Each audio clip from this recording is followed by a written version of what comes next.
नमस्कार विद्यार्थी मित्रांनो, मी योगेश जाधव आपलं सर्वांचं माझ्या यूट्यूब चॅनलमध्ये हार्दिक स्वागत करतो। आपण गेल्या व्हिडिओमध्ये 1 ते 4 प्रकरणं मराठी विषय अंतर्गत पाहिलेत, बरोबर। तर आता आपण या ठिकाणी 5वं प्रकरण पाहणार आहोत, ते म्हणजे शेतकऱ्यांची स्थिती सुधारण्याचे उपाय, बरोबर। हा जो पाठ आहे हा महात्मा ज्योतिराव फुले जे काही आहेत यांनी शेतकऱ्यांची स्थिती सुधारण्यासाठी कोणते उपाय करण्यात यावेत याविषयी त्या ठिकाणी माहिती दिलेली आहे किंवा कोणत्या सुधारणा केल्या पाहिजेत याच्याविषयी निवेदन त्या ठिकाणी सरकारला केलेला। महात्मा ज्योतिराव फुले यांचा जन्म 1827 मध्ये झालेला आहे आणि मृत्यू 1890। महात्मा ज्योतिराव फुले यांचा जन्म 1827 ला पुस्तकात दिल्याप्रमाणे पुणे येथे झालेला आहे, कारण त्यावेळेस ब्रिटिश कालावधीमध्ये त्या ठिकाणी पुणे विभाग तो गणला जात होता। आता जर त्यांचं आपण इतर नोंदींनुसार जर पाहिलं तर त्या ठिकाणी महात्मा फुल्यांचा जन्म सातारा जिल्ह्यातील कडगुण येथे झालेला आहे, महाराष्ट्रात, बरोबर। विद्यार्थ्यांनी जे पुस्तकात दिलेलं आहे पुणे त्याप्रमाणे त्या ठिकाणी उत्तर लिहायचं।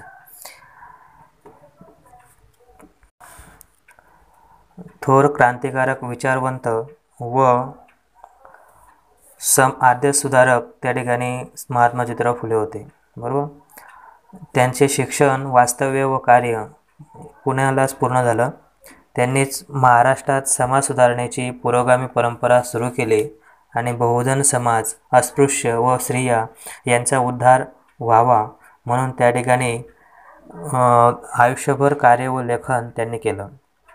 आपल्या भोवताली समाजामध्ये आढळणाऱ्या ज्या काही उणिवा होत्या त्या उणिवा, दोष, त्रुटी पाहून भविष्यामध्ये त्यावर मात करण्यासाठी आपण काहीतरी केलं पाहिजे अशी आंतरिक तळमळ त्यांना वाटत होती आणि म्हणून त्यांनी 1973 मध्ये सत्यशोधक समाजाची स्थापना केली। धर्म, समाजरचना, शिक्षण, शेतकऱ्यांची स्थिती याविषयी मूलगामी स्वरूपाचे विचार आयुष्यभर त्यांनी मांडले आणि म्हणूनच जनतेनं स्वयंस्फूर्तीनं त्यांना महात्मा ही पदवी पण दिली।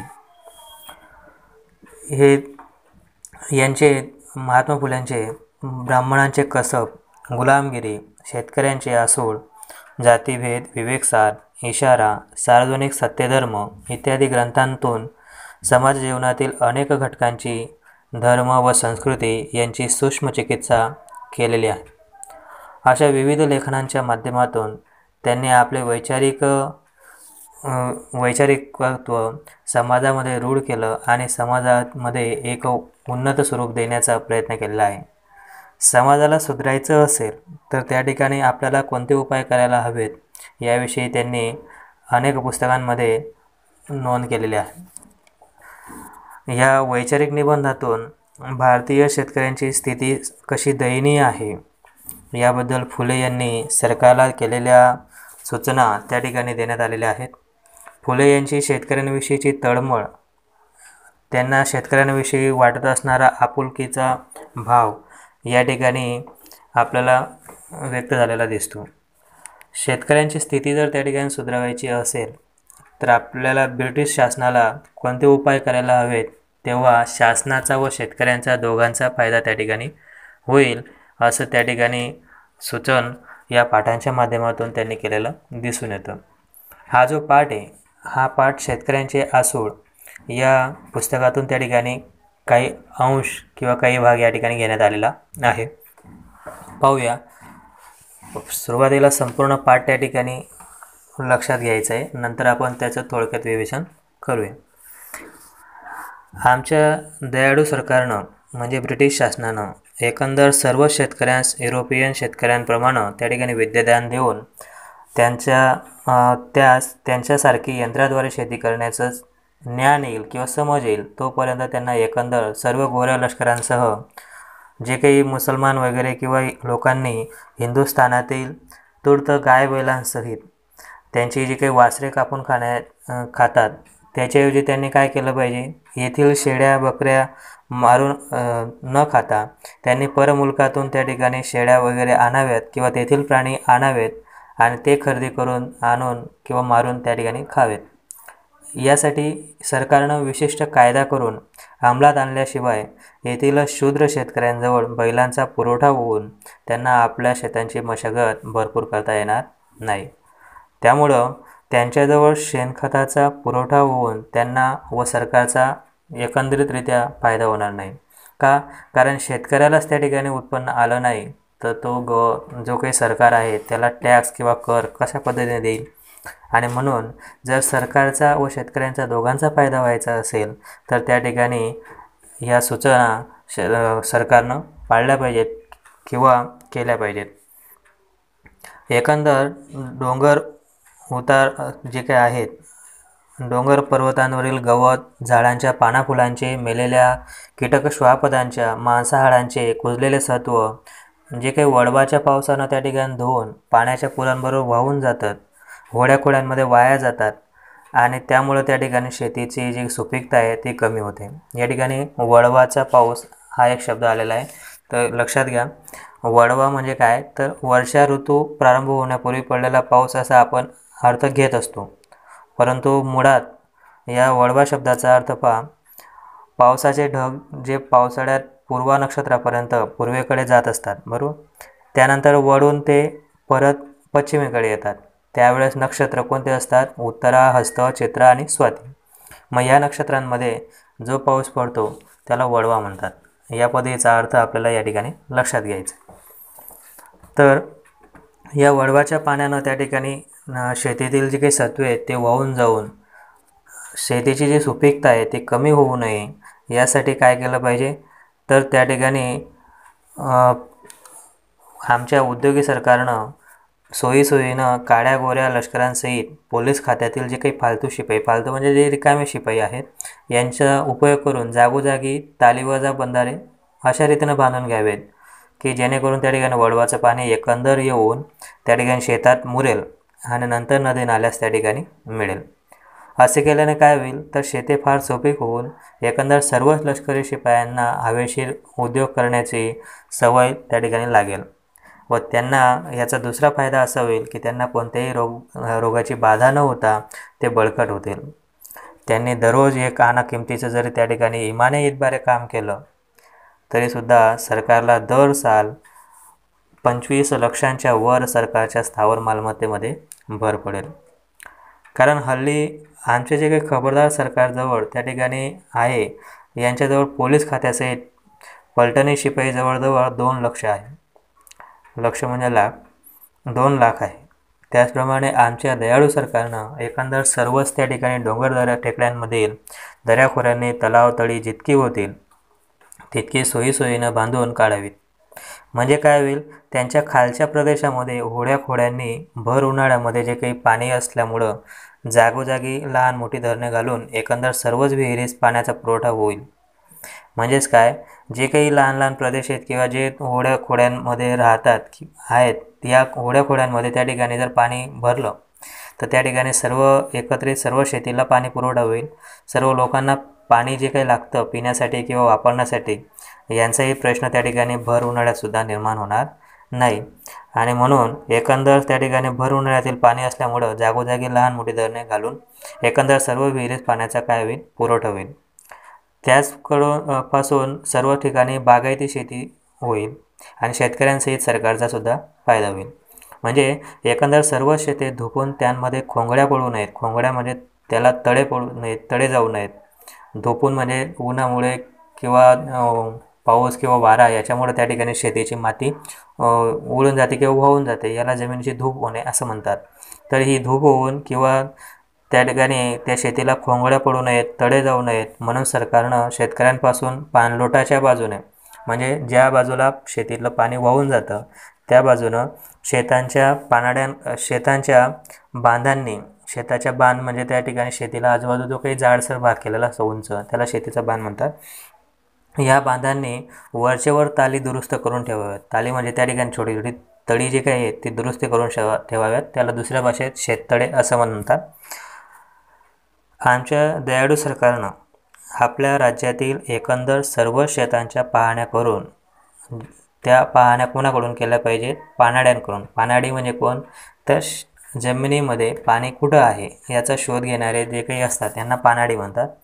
तर यांच्याकडून त्या ठिकाणी ज्या त्या ठिकाणी 2 मोठांच्या वर पाण्याचे झरे सापडतील किंवा जिथं जिथं पाण्याचे झरे त्या ठिकाणी सापडतील असा अदमास निघेल किंवा असा निष्कर्ष निघेल, अदमास म्हणजे निष्कर्ष, तर त्या सर्वच जागेच्या खुणा त्या त्या गावाच्या नकाशांनी नमूद करून केवळ सरकारची मदत न घेतल्याशिवाय किंवा सरकारच मदत करेल असं न धरता पाण्याचा मार्ग दाखवणाऱ्या जे काही पाण्याडी आहेत यांच्यासह विहिरी खोदून बांधून काढाव्यात. आणि ह्या विहिरी ज्यांनी बांधून काढल्यात किंवा शेतकरी जे काही आहेत, ज्यांनी सरकारी मदत न घेता त्या ठिकाणी ह्या विहिरी बांधून काढल्यात, त्यांना लहान मोठी बक्षीस सरकारकडून देण्याची वहिवाट घातली पाहिजे किंवा तसा कायदा केला पाहिजे. बरोबर. व यामुळं एकंदर सर्व नदी नाले जे काही तलाव आहेत यांच्यामध्ये जो साचलेला गाळ आहे तो पूर्वीप्रमाणे शेतकऱ्यांना आतासुद्धा काय केला पाहिजे, फुकट नेऊ दिला पाहिजे. त्यानं काय होईल, शेतकऱ्याची जी काही जमिनीची सुपीकता आहे ती सुपीकता त्या ठिकाणी वाढण्यास मदत होईल. व ज्या त्या गावाची जी काही गावराणे आहेत, गावराणे म्हणजे गावाच्या शेजारी गाई वगैरे किंवा प्राणी चरण्यासाठी चराई जमीन सोडलेली असते, त्याला गावराणे म्हणतात. तर या गावरान जमिनीच्या जे आहेत त्या आमच्या सरकारनं त्यांच्या फॉरेस्टामध्ये ज्या काही सामील केल्या असतील तर त्यांनी काय केलं पाहिजे, ज्या त्या गावाला त्या परत करून द्याव्यात. यामुळे काय होईल, सरकारी हद्दीतील जे काही सरपण किंवा शेतात जे काही राबखेरीत किंवा शेतात जे काही राब म्हणजे जे काही गाळ किंवा जे काही त्या ठिकाणी जे खत वगैरे लागतं किंवा जे शेणखत वगैरे आहे किंवा जे त्या ठिकाणी साहित्य लागतं, या खेरीज त्या ठिकाणी साहित्य करून विकण्याकरिता इमारती लाकडे जे काही आहेत ते फक्त किंवा तोडू न देता त्या ठिकाणी सक्त कायदा करून जुलमी फॉरेस्ट खात्याची काय केली पाहिजे, होळी केली पाहिजे. होळी केली पाहिजे म्हणजे काय, जुलमी जे काही फॉरेस्ट खाते जे काही विविध बंधनं किंवा विविधरित्या त्या ठिकाणी शेतकऱ्यास त्रस्त करते, या खात्याला त्या ठिकाणी काय केलं पाहिजे, काढून टाकलं पाहिजे. खुद्द आमच्या खास्य सरकारने म्हणजे ब्रिटिश शासनानं परिश्रम करून आपल्या खजिन्यातून थोडेसे पैसे खर्च केले पाहिजेत आणि इतर देशांनी नाना प्रकारच्या ज्या काही उत्तम प्रकारच्या शेळ्या मेंढ्या आहेत त्यांची बेणी खरेदी केली पाहिजेत. बेणी म्हणजे ॲडव्हान्समध्ये किंवा जास्ती पहिल्यांदा सुरुवातीला जे पैसे दिले जातात थोडे, त्याला बेणं म्हणतात. हे बेणी देऊन त्या ठिकाणी शेळ्या मेंढ्यांची खरेदी केली पाहिजे व या देशामध्ये त्यांना आणून त्यांची या ठिकाणी अवलाद उत्पन्न केल्याबरोबर येथील एकंदर सर्व शेतकऱ्यांस त्यांच्या लेंड्यामुतांपासून झालेल्या खतांचा महापूर पुरवठा होऊन शेते सुपीक होतील. मग या ठिकाणी ते शेळ्या मेंढ्या आल्यात त्यांची अवलाद उत्पन्न करून म्हणजे त्यांची त्या ठिकाणी प्रजनन वाढवून त्यांचं या ठिकाणी जर संख्या वाढली तर त्यामुळे काय होईल, त्यांच्या लेंड्यामुतांपासून जे काही खत त्या ठिकाणी मिळतं हे खत त्या ठिकाणी शेतकऱ्याला मिळेल आणि शेतकऱ्याला मिळाल्यामुळं त्या ठिकाणी त्यांच्या जमिनी काय होतील, सुपीक होतील व त्यांच्या लोकरीपासून जे काही शेळ्या मेंढ्या आहेत त्यांच्यापासून जे काही लोकर मिळेल या लोकरीचा फायदा त्या ठिकाणी शेतकऱ्याला होईल. मग आमच्या सरकारी जंगलातील जे काही रानटी आणि दुसरं आमच्या सरकारी जंगलातील जे काही रानटी जनावरांपासून क्षुद्र शेतकऱ्यांचा शेतींचा बचाव करण्यापुरता त्या ठिकाणी शेतीचं नुकसान, रानटी जनावरं जे काही असतात रानडुकरं वगैरे हे शेतीचं नुकसान करतात आणि त्यामुळं त्यांच्यापासून रक्षण करण्यासाठी या ठिकाणी जे काही क्षुद्र शेतकरी आहेत, भारतीय शेतकऱ्यांना क्षुद्र शेतकरी म्हणून त्या ठिकाणी उल्लेख केलेला आहे. तर या शेतकऱ्यांना स्वतःच्या शेतीचा बचाव करण्यापुरतं गावठी तोड्याच्या का होईना पण जुन्या डांबीज बंदुका किंवा जुन्या प्रकाराच्या जे काही बंदुका आहेत त्या ठेवण्यास त्या ठिकाणी क्षुद्र शेतकऱ्यास परवानगी दिली पाहिजे. आणि जर ही परवानगी देण्याची हिंमत या सरकारमध्ये नसेल किंवा त्याची छाती होत नसेल तर काय केलं पाहिजे, तर सरकारनं ते काम आपल्या निर्मळ काळ्या पोलीस खात्याकडं सोपवलं पाहिजे आणि ते काम पोलीस खात्याकडून करून घेतलं पाहिजे. आणि त्या म्हणजे तसं केलं आणि तरीसुद्धा जर त्या ठिकाणी शेतकऱ्याच्या शेतांचे रानडुकरे वगैरे जनावरांपासून खाऊन नुकसान झालं तर ते सर्व नुकसान पोलीस खात्याकडील वरिष्ठ अंमलदार जे काही आहेत, वरिष्ठ अधिकारी जे काही आहेत यांच्या पगारातून कापून अथवा सरकारी खजिन्यातून शेतकऱ्यास त्या ठिकाणी भरून देण्याचा कायदा केल्याशिवाय या ठिकाणी जे काही शेतकरी आहेत यांना रात्री पोटभर झोप लागणार नाही, म्हणजे पूर्ण झोप लागणार नाही आणि त्यांना दिवसा पूर्ण शेतीमध्ये दिवसभर उद्योग करण्याची सवय होणार नाही किंवा त्यांना इच्छा राहणार नाही. जर त्यांनी या सर्व सुरक्षा दिली तर त्यामुळे काय होईल, शेतकरी पूर्ण रात्र व्यवस्थितरित्या शांततेने झोपू शकेल आणि सकाळी त्याला चांगल्या पद्धतीनं काम करण्याची उमेद किंवा अ, उद्योग करण्याची सवड त्याला होईल. याचेच नाव काय आहे, मला होईना आणि तुझे सहीना. आता याचा हा प्रश्न तुम्हाला विचारलेला पण आहे की मला होईना आणि तुझे सहीना, याचा अर्थ त्या ठिकाणी विचारलेला असतो. याचा अर्थ काय होतो की मला जर त्या ठिकाणी उत्पन्न आलं नाही तर त्या ठिकाणी सरकारला सुद्धा काही मिळणार नाही. याचाच अर्थ त्या ठिकाणी आहे मला होईना आणि तुझे सहीना. मग आमच्या दयाळू सरकारनं काय केलं पाहिजे, सरकारच्या मनातून जर त्या ठिकाणी खरोखरच अज्ञानी शूद्र शेतकऱ्याचं या ठिकाणी बरे करून त्यांची पैदास किंवा त्यांचं त्या ठिकाणी राज्य या ठिकाणी वाढवायची इच्छा असेल तर त्यांनी साल दर साल श्रावण मासामध्ये शेतीची प्रदर्शने करून आश्विन मासामध्ये शेती पिकांच्या व अवते हाकण्याच्या ज्या काही आहेत त्या परीक्षा घेतल्या पाहिजेत. अवत म्हणजे त्या ठिकाणी बैलजोडीला जुंपून त्या ठिकाणी नागर असेल, वखर असेल, जे बी असेल, हे जे साधन तयार होतं याला अवते हाकणे म्हणतात. तर यांच्या परीक्षा घेऊन त्या ठिकाणी उत्तम शेतकरी जे काही आहेत या उत्तम शेतकऱ्यांना त्या ठिकाणी बक्षिसे देण्याचा वहिवाट घालून द्यावे किंवा त्या ठिकाणी तसा कायदा करून देण्यात यावा. आणि दर 3 वर्षांनी किंवा दर 3 वर्षाच्या अंदाजावरून जे उत्तम शेतकरी आहेत यांना विशिष्ट शेतीशास्त्रातल्या पदव्या दिल्या पाहिजेत व शेतकऱ्यांच्या विद्वान मुलांनी एकंदर सर्वच आपली शेते उत्तम प्रकारची बजवून त्यांनी थोड्या लोहारी सुतारी कार्यामध्ये परीक्षा दिल्यात की त्यांना त्या ठिकाणी सरकारी खर्चानं विलायतेला म्हणजे विदेशामध्ये शेतकीच्या ज्या काही शाळा विकसित झालेल्या आहेत त्या शाळा पाहण्यासाठी पाठवलं पाहिजे. ते त्या ठिकाणी गेल्यामुळं काय होईल, तेथील शेतीचं नॉलेज किंवा तेथील शेतीचं ज्ञान त्यांना होईल आणि आधुनिक पद्धतीने शेती कशी केली जाते या गोष्टीचं ज्ञान त्यांना झालं की ते या ठिकाणी येऊन येथील शेतीमध्ये काय करतील, सुधारणा करतील. आणि म्हणून त्यावेळेस या ठिकाणी जो शेतकरी आहे तो सुखी होईल असं महात्मा फुले त्या ठिकाणी सरकारला सांगतात. अजून ते त्या ठिकाणी सरकारला कोणत्या सूचना करतात पहा. आमचे जे काही नीतिमान सरकार आहे यांनी जोगतीनी, आराधीनी, मुरड्या, कोलाटीनी व कसबीनी ज्या काही आहेत यांच्यावर त्या ठिकाणी बारीक नजर ठेवली पाहिजे. त्यांच्याकरिता तालुक्यातील जे काही इस्पितळं आहेत ते हायलॉक ठेवले पाहिजे, बंद ठेवले पाहिजेत. आणि मुरड्या, कोलाटीनी, कसबीनी, तमासगीर, नाटककार, कथाळे जे काही असतात यांनी कुनीतीपर गाणे गाऊन येत म्हणून त्यांच्यावर सक्त देखरेख ठेवली पाहिजे. कुनीतीपर म्हणजे काय, वाईट चालीरीतींवर ते गाणे गातात आणि त्यामुळे त्या ठिकाणी समाजात काय होते, अंधश्रद्धा पसरते. तर ह्याच्यावर त्या ठिकाणी सक्त देखरेख ठेवली पाहिजे आणि त्यांना वरचेवर शिक्षा केल्या वाचून त्या ठिकाणी अज्ञानी शूद्र शेतकऱ्यांच्या नीतीसह त्यांना शरीर प्रकृत्यांमध्ये पलट होणार नाही. त्यांना त्या ठिकाणी शिक्षा न करता त्यांना सुधारण्याचे विविध मार्ग त्या ठिकाणी सरकारनं अवलंबले पाहिजेत. त्यामुळे शेतकरी जे काही आहेत येथील या शूद्र शेतकऱ्यांच्या नीतीसह सर्वच शरीर प्रकृत्यांमध्ये पालट होणार नाही किंवा त्यांच्यामध्ये आपल्याला परिवर्तन पाहायला मिळणार नाही.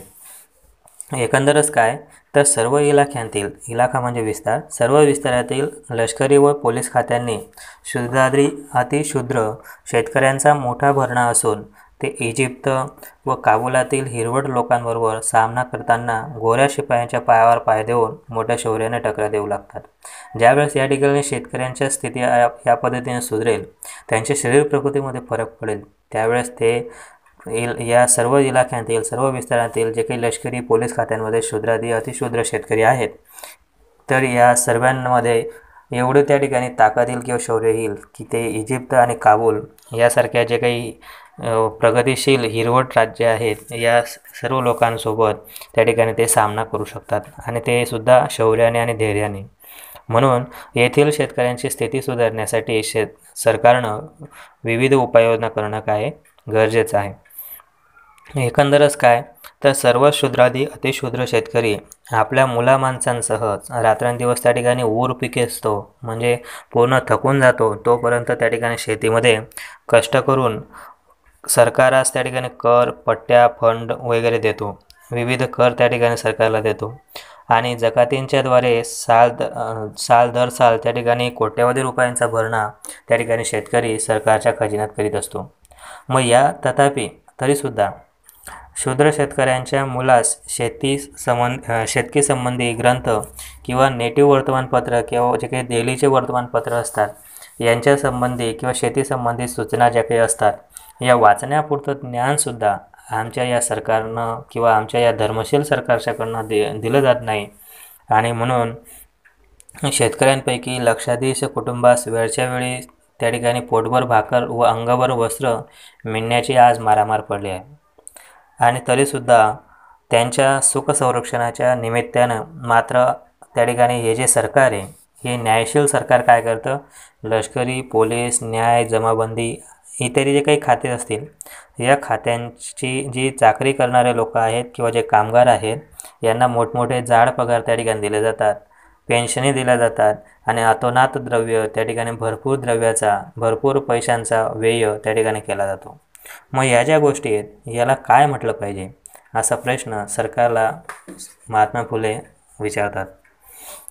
पुन्हा ते म्हणतात की या ठिकाणी जे शेतकऱ्यांची जर सुधारणा करायची असेल तर कित्येक आमच्या सरकारच्या नाकाचे बाल म्हणजे काय, जवळचे आपुलकीचे व्यक्ती जे सरकारच्या त्या ठिकाणी चमचेगिरी किंवा सरकारला त्या ठिकाणी त्याच्या कामात मदत करतात.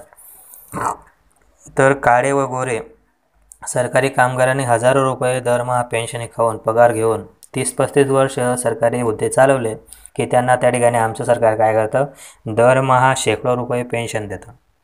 आणि हे जे पेन्शन आहे, बहुतेक काळे व गोरे सरकारी कामगार काय करतात, सरकारी कचेऱ्यांची कामे करण्यापुरते त्या ठिकाणी ते अशक्त बनून जातात, आंधळे बनतात, खंगून गेल्याची सोंगे करतात आणि भल्या युरोपियन डॉक्टरांच्या डोळ्यांमध्ये त्या ठिकाणी माती टाकून पेन्शनही उपटून त्या ठिकाणी गोरे पेन्शनर काय करतात, विलायतेस पोबारा करतात. आता डोळ्यांमध्ये माती टाकणे म्हणजे काय, की आपली कामं करून घेण्यासाठी ते असे सोंग करून त्या ठिकाणी डॉक्टरांनासुद्धा त्या ठिकाणी काय करतात, खोटेपणा दाखवतात आणि त्यांच्याकडून त्या ठिकाणी सरटी मिळवतात. जेणेकरून त्या ठिकाणी असे केल्यामुळं त्या ठिकाणी त्यांना सरकारी कामामध्ये मोठे हुद्दे मिळतात आणि नंतर मग ते भरपूर पेन्शन घेऊन विलायतेमध्ये म्हणजे विदेशात आपल्या देशात त्या ठिकाणी पोबारा करतात किंवा जातात. काळे व गोरे पेन्शनर त्या ठिकाणी कित्येक असं वाटतं की आताच ते येशू ख्रिस्त योगी महाराजांनी मेलेल्यांमधून त्या ठिकाणी उठवल्यासारखे तरुण पठ्ठे बनवून मिशांवर कल्पाची काळी जिलाई देऊन म्युनिसिपल व व्यापाऱ्यांच्या कचेऱ्यांची मोठमोठ्या पगारांच्या चाकऱ्या पत्करून हजारो रुपयांच्या कमाया करतात आणि आपले तुंबड्या त्या ठिकाणी भरतात. या ठिकाणी तर बरेच पेन्शनर पण असे आहेत की जे त्या ठिकाणी पेन्शनवर येऊन गेलेत म्हणजे रिटायर झालेत, तरीसुद्धा ते जसे की येशू ख्रिस्त योगी महाराजांतून आता चालू आलेले आहेत, ते असे तरुण पठ्ठे बनवून आपल्या मिशांना काळी जिलाई देऊन, काळी जिलाई म्हणजे त्या ठिकाणी काळे करून त्या ठिकाणी ते म्युनिसिपल आणि व्यापाऱ्यांच्या जे काही कचेऱ्या आहेत त्यामध्ये मोठमोठ्या पगारांच्या नोकऱ्या मिळवतात, चाकऱ्या करतात आणि हजारो रुपयांचे कमाया करून आपल्या तुंबड्या म्हणजे खिसे त्या ठिकाणी भरतात.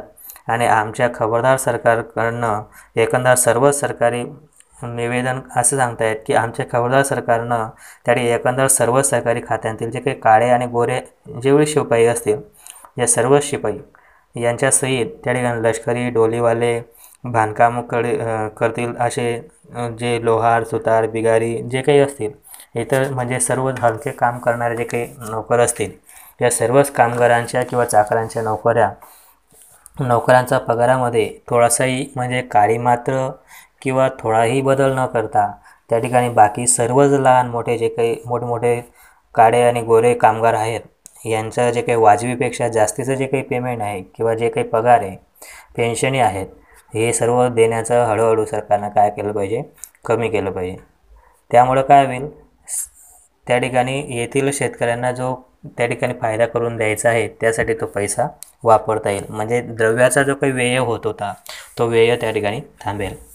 आणि म्हणून त्या ठिकाणी महात्मा फुले सांगतात की सदरी लिहिलेल्या किंवा या ठिकाणी जे काही मी सांगितलेले आहेत या सुधारणा केल्याशिवाय किंवा गोष्टींचा विचार केल्याशिवाय आमच्या सरकारच्या राज्याचा किंवा ब्रिटिश शासनाचा पाया या ठिकाणी मुस्तकीम होऊन त्या ठिकाणी पक्का होऊन येथील जे काही अक्षरशून्य शेतकऱ्यां आहेत यांच्या कपाळावरच्या लंगोट्या, त्यांच्या कपाळावरच्या ज्या काही आड्या आहेत या जाऊन त्या ठिकाणी त्यांचे हल्लीचे उपासमारीचे जे काही दिवस आहेत ते कधीही जाणार नाहीत.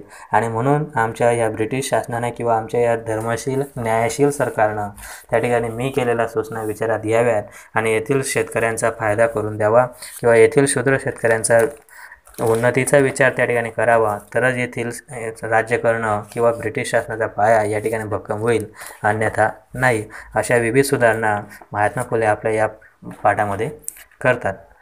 ठीक आहे, या पद्धतीनं हा पाठ होता. आता आपण काय करणार आहोत, हा जो पाठ आपण पाहिला या पाठामध्ये त्या ठिकाणी काय सांगण्याचा प्रयत्न केलेला आहे किंवा महात्मा फुलेंनी या ठिकाणी कोणकोणत्या सुधारणा करायला सांगितलेल्या आहेत त्या आपण थोडक्यात पाहणार आहोत. पहा, ब्रिटिश सरकारनं येथील शेतकऱ्यांना युरोपियन शेतकऱ्यांसारखं यंत्राद्वारे शेती करण्याची काय द्यावी समज दिली पाहिजे. बरोबर, ब्रिटिशांसहित सर्व लोकांनी येथील प्राणी कापून खाण्याऐवजी परमुल्कातून म्हणजे विदेशातून त्या ठिकाणी गाय बैल वगैरे जे बी असतील ते आणून खाल्ले पाहिजेत. आणि त्यासाठी विशिष्ट कायदा सरकारनं केला पाहिजे, जेणेकरून येथील जे काही प्राणी आहेत या प्राण्यांना त्या ठिकाणी प्राण्यांचा शेतकऱ्यांना फायदा होईल. त्याशिवाय येथील शेतकऱ्यांना बैलांचा मोठा पुरवठा होणार नाही आणि शेतीची मशागत करता येणार नाही व सरकारचाही त्यामुळे त्या ठिकाणी फायदा होणार नाही. म्हणून शेतीतील जे खते सत्व पावसाच्या पाण्याबरोबर वाहून जाऊ नयेत म्हणून या ठिकाणी ब्रिटिश शासनानं काय केलं पाहिजे, काड्या गोऱ्या सर्व लष्करांसहित पोलीस खात्यातील फालतू किंवा रिकाम्या शिपायांकडनं त्या ठिकाणी जागोजागी बंधारे बांधून घेतले पाहिजेत. वळवाचे पाणी सर्व त्या ठिकाणी या बंधाऱ्यात यावं, जेणेकरून सर्वीकडे हिरवळ पसरून सर्व लष्करी शिपायांना हवेशीर काम करण्याची काय होईल, सवय लागेल. अशा पद्धतीची व्यवस्था ब्रिटिश शासनानं त्या ठिकाणी उभी करावी. सध्या सरकारजवळ जर विचार केला तर पोलीस खात्यासहित सर्व 2 लाख एवढे लष्कर आहे आणि त्यांनी जर त्या ठिकाणी दररोज फक्त 1 आणा किमतीचे जर प्रामाणिकपणे काम केलं तरी दरवर्षी त्या ठिकाणी सरकारच्या तिजोरीमध्ये जवळजवळ 25 लाखाची भर त्या ठिकाणी पडेल. आणि म्हणून सरकारनं डोंगर उतारांवरील जे काही सर्व तलाव तळी सोयीनं त्या ठिकाणी बांधून काढावीत आणि या सर्वांमुळे काय होईल, ज्या डोंगर दरी उतारे आहेत त्यांच्या खालच्या प्रदेशामध्ये भर उन्हाळ्यातसुद्धा पाण्याची टंचाई भासणार नाही. आणि म्हणून जागोजागी पाण्याची व्यवस्था झाल्यास सर्व शेती काय होईल, बागायती होईल. एकंदरच काय, जर शेती बागायती झाली तर शेतकऱ्याला फायदा होईल आणि शेतकऱ्याला फायदा झाला तर तो कर शासनाला चांगल्या पद्धतीनं देऊ शकेल, म्हणजे सरकारचाही सुद्धा त्या ठिकाणी काय होईल, फायदा होईल. शेती धुकून त्यामध्ये खोंगड्या पडू नयेत यासाठी त्या शेताच्या बांधावर असलेली जी काही तळी असतात ती तळी दुरुस्त करून घ्याव्यात, जेणेकरून त्या ठिकाणी शेतीला पाणी पुरवठा चांगला होईल. सरकारी मदतीशिवाय जे काही एकंदर सर्व शेतांच्या पाण्याकडून करून जे ते पाण्याचे झरे सापडतील ते शेतकऱ्यांनी जर विहिरी बांधून घेतल्या तर त्या शेतकऱ्यास त्या ठिकाणी लहान मोठी बक्षिसं देण्याची व्यवस्था सरकारनं केली पाहिजे. आणि शेतकऱ्यांना जे काही नदी नाले आहेत यांच्यातील जो काही गाळ आहे तो सर्व पूर्वीप्रमाणे शेतकऱ्यांना फुकट नेऊ द्यावा. आणि ज्या गावाची गावरानं सरकारच्या फॉरेस्ट विभागामध्ये जमा असतील तर ती त्या ठिकाणी गावराने सर्व त्या गावात त्या ठिकाणी सरकारनं परत केले पाहिजे. आणि या ठिकाणी सरपण म्हणजे जळणाचं लाकूड व शेतीची साहित्य बनवण्याशिवाय इतर जे काही इमारती लाकडी आहेत ते तोडू न देण्याचा कायदा करून या जुलमी फॉरेस्ट खात्याचंही त्या ठिकाणी होळी केली पाहिजे किंवा ते संपवलं पाहिजे. आणि सरकारनं या ठिकाणी आपल्या खजिन्यातून थोडेसे पैसे खर्च करून इतर जे काही देशांतील नाना प्रकारच्या शेळ्या मेंढ्या आहेत यांची खरेदी करून त्यांची बेणी घेऊन त्या ठिकाणी या ठिकाणी आणावेत व त्यांचं उत्पन्न त्या ठिकाणी वाढवावं. त्यामुळे काय होईल, शेतीला खतांचा पुरवठा होईल व शेती काय होईल, सुपीक होईल. शेतकऱ्यांना त्यांच्यापासून लोकर मिळेल आणि खतांचाही त्या ठिकाणी फायदा होईल. तसंच जंगलातील रानटी जनावरांपासून शेतकऱ्यांच्या शेतीचे संरक्षण व्हावे म्हणून त्या ठिकाणी येथील जे काही शेतकरी आहेत यांना गावठी तोड्याच्या जुन्या बंदुका का असेना पण ते ठेवण्याची परवानगी शासनानं द्यावी. आणि जर ही परवानगी सरकार देऊ शकत नसेल किंवा तशी हिंमत त्या सरकारमध्ये नसेल तर सरकारी पोलीस खात्यांकडे ती शेतीचे रक्षण करण्याची जबाबदारी सोपवावी. आणि जर तरीसुद्धा शेतीचं नुकसान झालं तर पोलीस खात्यातील जे काही वरिष्ठ अंमलदार आहेत, वरिष्ठ अधिकारी आहेत यांच्या पगारातून ते कापून अथवा सरकारी खजिन्यातून त्या नुकसानाची भरपाई करून द्यावी. त्यामुळे काय होईल, शेतकऱ्यास रात्री पोटभर किंवा पूर्ण झोप लागेल आणि सरकारी भरपूर उद्योग करण्याची ताकद त्याला त्या ठिकाणी मिळेल.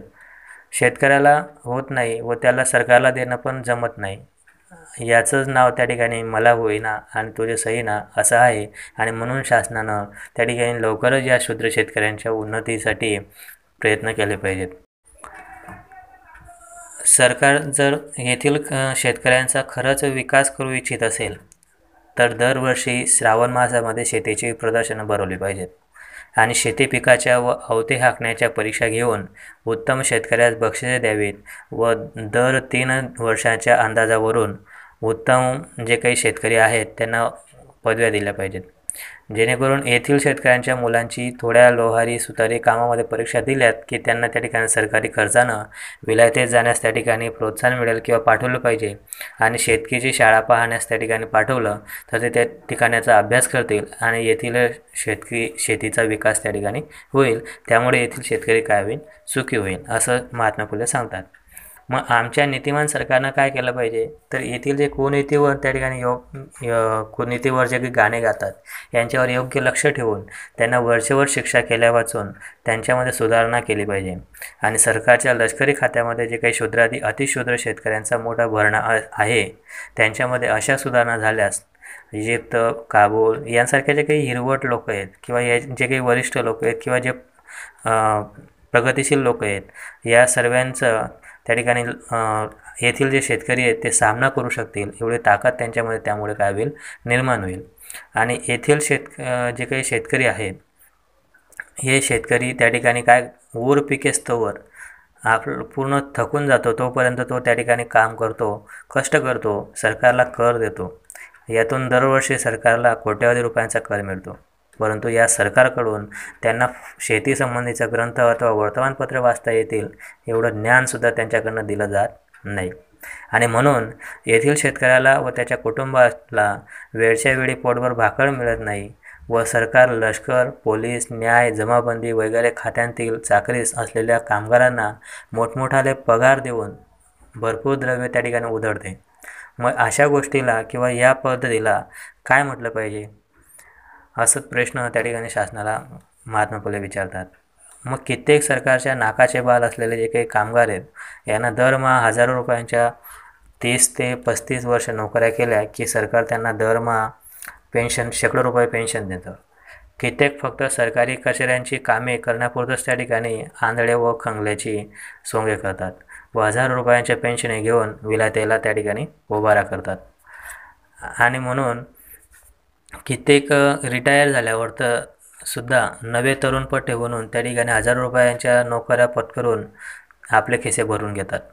सरकारने सर्व काळे गोरे हे जे शिपाई शहीद आहेत हलके पगारी जे काही नोकरदार आहेत यांच्या पगारात काळी मात्र फेरफार न करता इतर सर्वच कामगारांचं जर वाजवीपेक्षा जास्तीचं पेन्शन आहे किंवा पगार आहेत हे हळूहळू काय केलं पाहिजे, कमी केलं पाहिजे.